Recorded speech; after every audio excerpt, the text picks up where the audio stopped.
G'day viewers, Retro Man here. Today I'd just like to take a moment and remember Rick Nelson on New Year's Eve. Stay tuned for more. Coming to you from a basement studio somewhere down under, it's the 80s Show with Australia's Retro Man. On tonight's show, Retro Man remembers singer, actor Rick Nelson. Well, what are we waiting for? Lights, camera, Retro Man!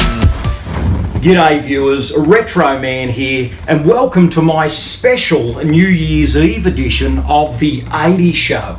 Now, New Year's Eve is often a pleasant time for most people, and it's when I like to actually look optimistically at the year ahead and what it may hold. And I must say that also on New Year's Eve, a little sadness creeps in.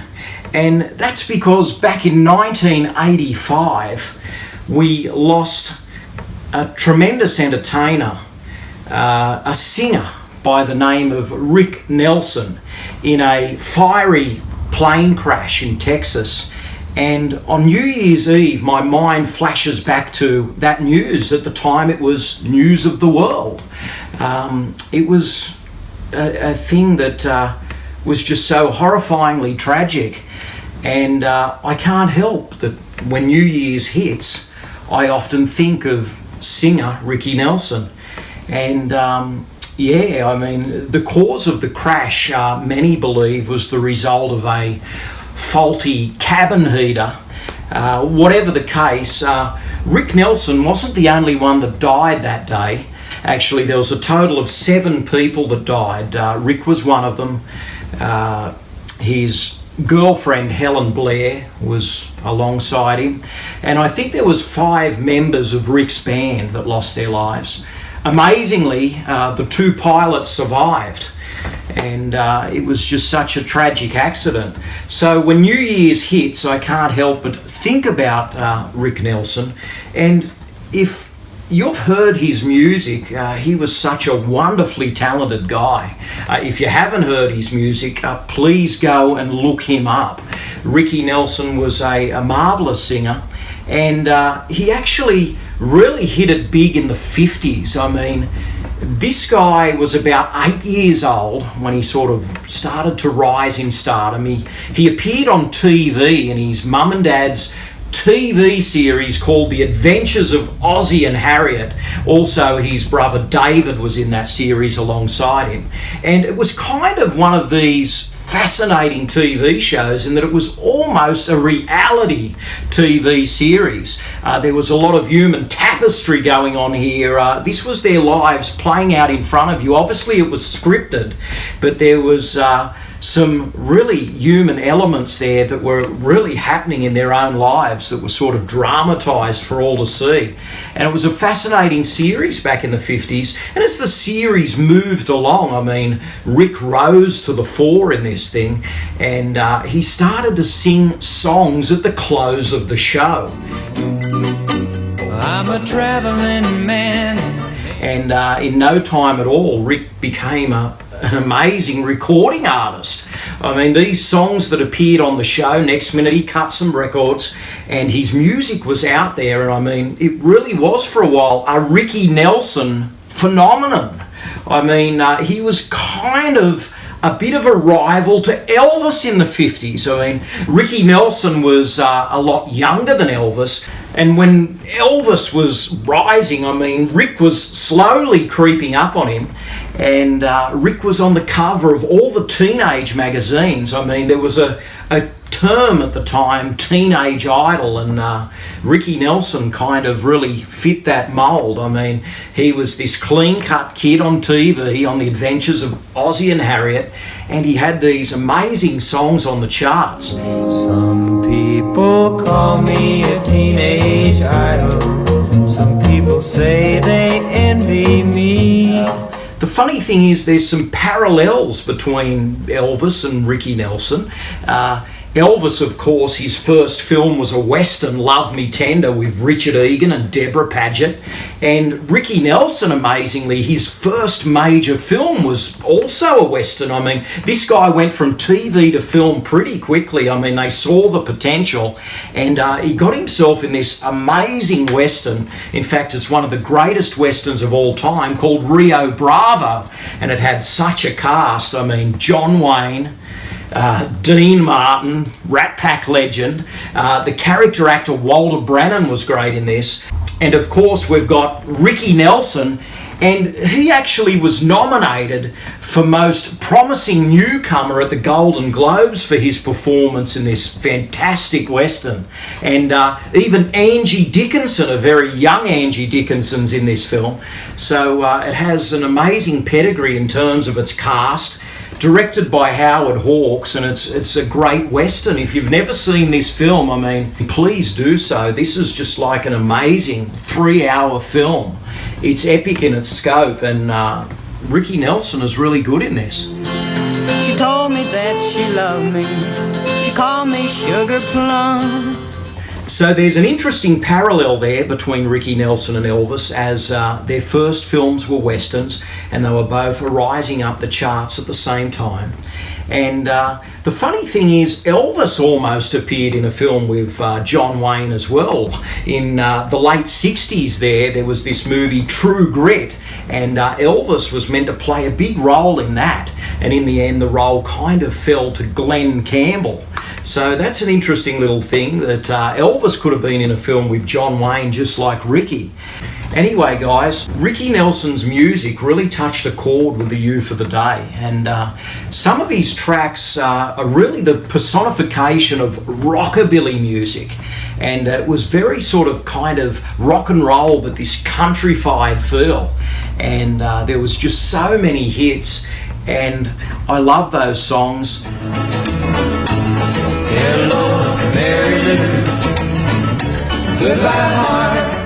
Now, as you've noticed, I've referred to him for the most part as Ricky Nelson, and there was a time, there was a crossroads there when he turned 21 that he decided, well, I want to kind of shake this teenage image, and all of a sudden Ricky Nelson chopped off the Y and became Rick Nelson, and this was a little bit progressive for him. I mean, he decided to sort of enter the 60s in that fashion.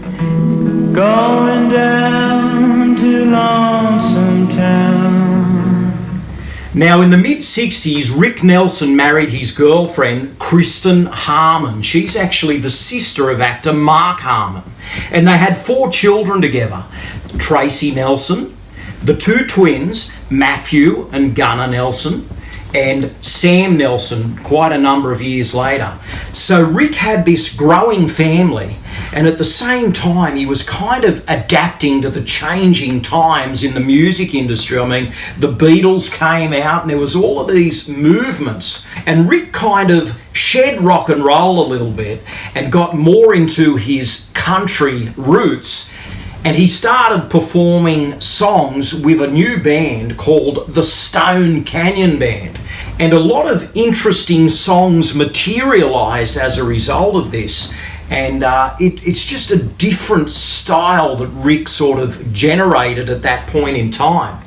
And I think some people sort of looked at it as, whew, it's a very different from what he was doing in the 50s and 60s, but I mean, the guy was a real artist and he just wanted to progress and try different things. So there's a lot of work out there with Rick Nelson and the Stone Canyon Band. I mean, there's a whole gold mine to discover of different country style music, and he really was an adaptable singer. I mean, yes, he was very rockabilly, but there was just so much going on, so much to explore, and he certainly did that with the Stone Canyon Band. She never stumbles, she got no place to fall. Anyway, there was a very famous incident that happened with Rick Nelson, and it was a performance where he was booed. It actually took place at Madison Square Gardens. But an amazing thing happened as a result of this sort of horrible incident. And he actually wrote a song out of it. He's a very accomplished songwriter as well. And the song that came to be was Garden Party. And that was really Rick's last major hit. It actually came out in 1972. And what an amazing song that is. I mean, there's so much heart and so much emotion. And it's just so poignant to the Rick Nelson experience, that song. And it's definitely one to listen to. So Garden Party in 72 was kind of his last hit. And he kept steadily working away as a musician. I mean, he kept performing. But it was different from what 50s and 60s fans expected. Went to a garden party to reminisce with my old friends. Anyway, by the late 70s, early 80s, I mean, Rick was just slowly embracing his teen idol again, his inner teen idol from back in the 50s and 60s, and he started to play some of the old songs. And I mean, this was very exciting to his core fan base that Rick would go back to basics and start performing those early songs again. And really, in 1985, when Rick died in that plane crash, that was the year that really signified his comeback. I mean, he was really embracing his teen idol years, those years in the 50s and 60s when he was the centre of the music world in America. I mean, there were so many great songs out there like Lonesome Town and Travelling Man and Poor Little Fool, and the list goes on and on. And he was really embracing that early material again. And Rick went back on the road in 1985, and he was out there with another guy from the 50s, Fats Domino.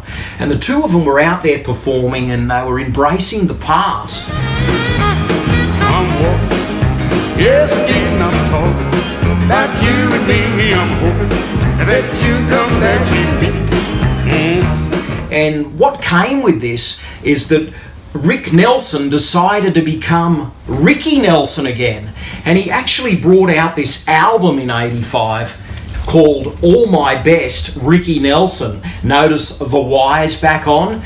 So Rick became Ricky once again, and he was embracing the past, and this is a magnificent album. I mean, it features 22 great tracks. But these songs were actually performed again, especially for this release. So they sound a little different. They've got a bit more of maybe a studio polish to them.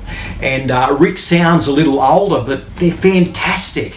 And as you can see there, Ricky Nelson was back in 1985. And there's a great shot of him. I mean, this is like before. This was the teen idol. And this was after. This is what Rick looked like in 1985, around the time of that fateful plane crash. So this is a remarkable album, really. And it's just such a wonderful listen to think that in 1985 he re-recorded all those great early songs and gave them a new injection of heart. So yeah, whenever New Year's Eve comes around, I often start thinking about Ricky Nelson, and it was such a tragedy. It was a tragedy that those 7 people lost their lives in such a horrifying way. And to Ricky Nelson's friends and family, I mean, share a prayer for them always at this time of year. I mean, we've just had Christmas and New Year's, and as I said, I always think of Ricky at this time. So if you get a moment, share a thought for what happened to Rick Nelson in 1985. And if you don't know much about him, I hope that this video has given you some insight into just how great a performer he was, and this marvellous legacy that he has left behind. I kind of look at him as a really underrated talent. I think he deserves a lot of credit. He was just a fantastic singer, great vocalist. He had a tremendous presence, actually, a great presence, on camera presence, just like Elvis. And I think his music will live on forever. Well, I got a feeling that our love was meant to be. Oh, yeah. And there's a whole wide world of happiness just away for you and me. So that concludes my little video tribute on Ricky Nelson. I really like to remember him every New Year's. And it was just wonderful to share this with you guys, have this little moment to reflect on Ricky and all of his wonderful contributions to the entertainment world. So share a thought for Ricky on New Year's Eve. I'm sure his friends, his family, and the man himself will greatly appreciate it.